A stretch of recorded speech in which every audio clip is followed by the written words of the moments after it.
बहुत समय पहले एक राजा था जो खुद के बारे में सोचता था कि वो बहुत ही नेक सोच, दयालु स्वभाव और दरियादिली है।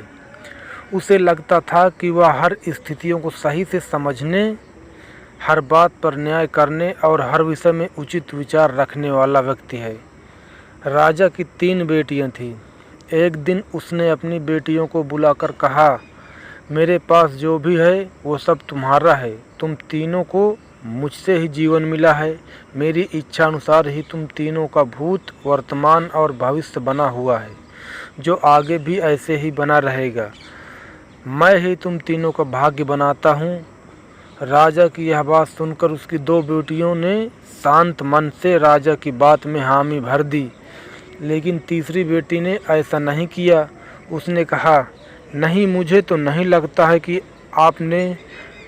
आपके हाथों से हमारा भाग्य है। राजा यह सुनते ही गुस्से में आ गया। उसने अपनी तीसरी बेटी की कही बातों को चुनौती के रूप में स्वीकार किया। उसने खुद को अपनी तीसरी बेटी के सामने सही साबित करने की ठान ली और उसे जेल में बंदी बना दिया।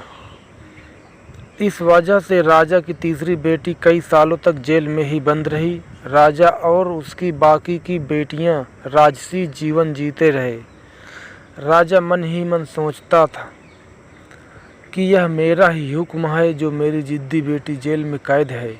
लोगों को भी यही लगता था कि राजा का ही हुक्म है जो उसकी बेटी को ऐसा भाग्य मिला है। उसकी प्रजा के लोग भी यही सोचते थे।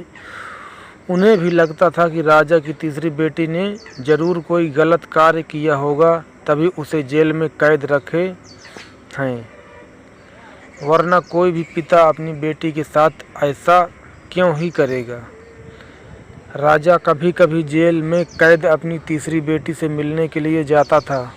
उसकी बेटी बहुत कमज़ोर हो गई थी, लेकिन अभी भी उसके विचारों में कोई बदलाव नहीं आया था। मगर राजा अपनी कमज़ोर बेटी की हालत और नहीं देख पा रहा था। एक दिन उसने अपनी तीसरी बेटी से कहा, इस तरह से तुम्हारा जिद करना मुझे बहुत गुस्सा दिलाता है।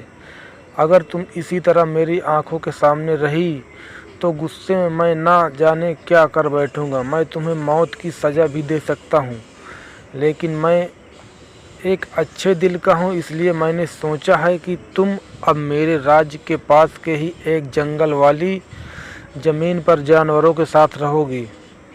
राजा ने आगे कहा, उस जंगल में सिर्फ उन्हीं लोगों को रखा जाता है जो मेरे आदेश का पालन नहीं करते।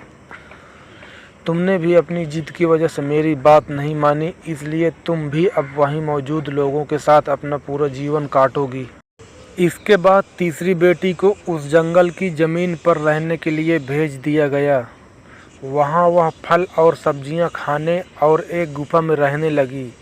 उसके पास पीने के लिए झरने का पानी और ठंड से बचने के लिए सिर्फ सूरज की धूप का ही सहारा था। वहाँ की खुली हवा में रहते हुए और फूल फल खाते खाते वह जल्द ही पूरी तरह से स्वस्थ हो गई। उसने वहाँ पर खेती करना भी शुरू कर दिया। गुफा को उसने घर की तरह सजा लिया था और खुशी खुशी वहीं रहती थी। एक दिन वहाँ पर एक युवक भटकता हुआ आ पहुँचा। उसे देखते ही राजा की तीसरी बेटी से प्रेम हो गया और दोनों खुशी खुशी वहीं रहने लगे। उस जंगल में उन दोनों के अलावा और भी कई लोग रहते थे, जिनकी मदद से उन्होंने उस जंगल को एक शहर के रूप में बदल दिया। कुछ ही सालों में राजा की तीसरी बेटी और वो राहगीर उस शहर के राजा रानी बन गए। अब उनके शहर की चर्चा दूर दूर तक होने लगी। जैसे ही इसकी जानकारी राजा को मिली, वह उस जंगल में सब कुछ देखने के लिए पहुंच गया। जब उसने वहां की राजगद्दी पर अपनी बेटी को बैठे देखा और उसके साथ एक खूबसूरत युवा को, तो उसके होश उड़ गए। राजा की बेटी ने अपने महल में अपने पिता का पूरा सम्मान के साथ स्वागत किया। उसने अपने पिता से उसके बुरे बर्ताव और फैसले के लिए कुछ भी नहीं कहा।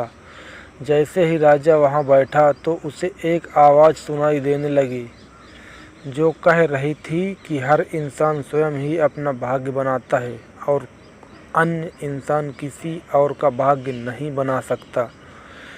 इसके बाद राजा को स्वयं ही अपनी गलती पर पछतावा होने लगा और उसने अपनी सभी बेटियों को अपने भाग्य से आज़ाद कर दिया।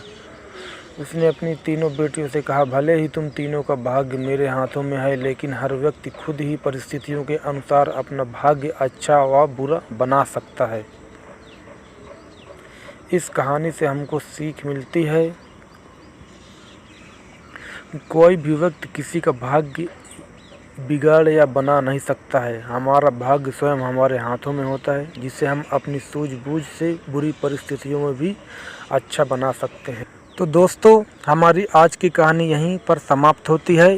दोस्तों, अगर आपको हमारे इन स्टोरी से कुछ भी सीखने को मिलता है, आपको हमारी स्टोरी थोड़ी सी भी पसंद आती हैं, तो प्लीज़ हमारे चैनल को सब्सक्राइब करें और साथ में बेल आइकन ज़रूर दबाएं, ताकि हमारे आने वाले लेटेस्ट वीडियो को नोटिफिकेशन आप लोगों तक पहुंचते रहें।